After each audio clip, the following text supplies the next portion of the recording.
Pelaut Belanda yang pada tahun 1594 mencoba berlayar untuk mencari tanah Hindia melalui daerah Kutub Utara adalah William Barents. Barents adalah seorang navigator dan kartografer Belanda yang melakukan penjelajahan pertamanya pada 1594 menuju Kutub Utara. Namun, ia gagal karena kapalnya terjepit dan terhenti di sebuah pulau yang dinamakan Novaya Zemlya. Setelah terdampar hampir 1 tahun di Novaya Zemlya, Barents memutuskan untuk kembali ke Belanda pada 1597, tetapi meninggal dalam perjalanan. Pada tahun 1595, pelaut Belanda yang lain yakni Cornelis de Houtman dan Pieter de Keyser memulai pelayaran.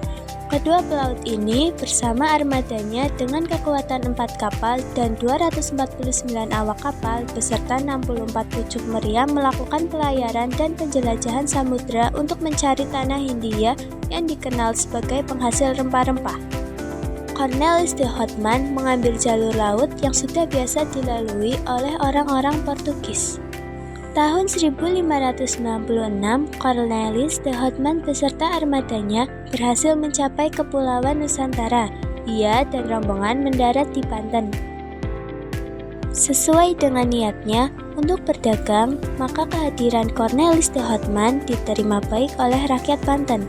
Waktu itu, di Kerajaan Banten bertepatan dengan masa pemerintahan Sultan Abdul Mufakir Mahmud Abdul Qadir.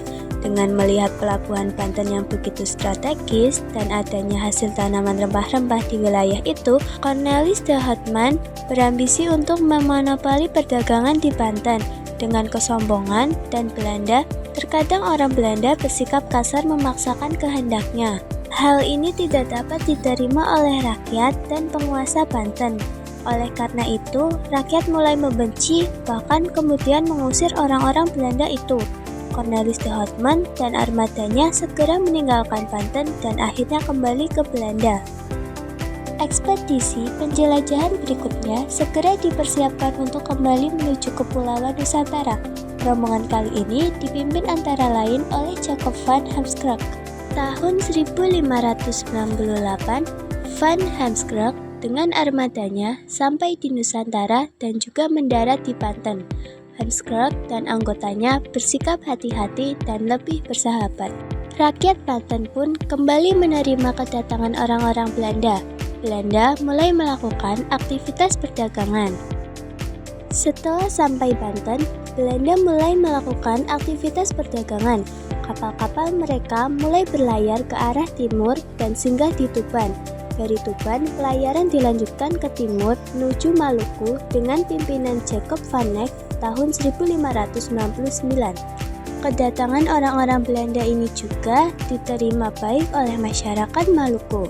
Kebetulan waktu itu Maluku sedang konflik dengan orang-orang Portugis. Oleh karena itu, kedatangan Belanda ini diterima dengan baik dan diberi kebebasan untuk berdagang. Pelayaran dan perdagangan orang-orang Belanda di Maluku ini mendapatkan keuntungan yang berlipat. Dengan demikian, semakin banyak kapal-kapal dagang yang berlayar menuju Maluku. Jadi, kesimpulannya adalah penjelajahan samudera Belanda ke Indonesia dimulai pada abad ke-16 dan berlanjut selama beberapa abad. Perjalanan ini dimulai dengan penemuan Pulau Sumatera oleh pedagang Belanda pada tahun 1596.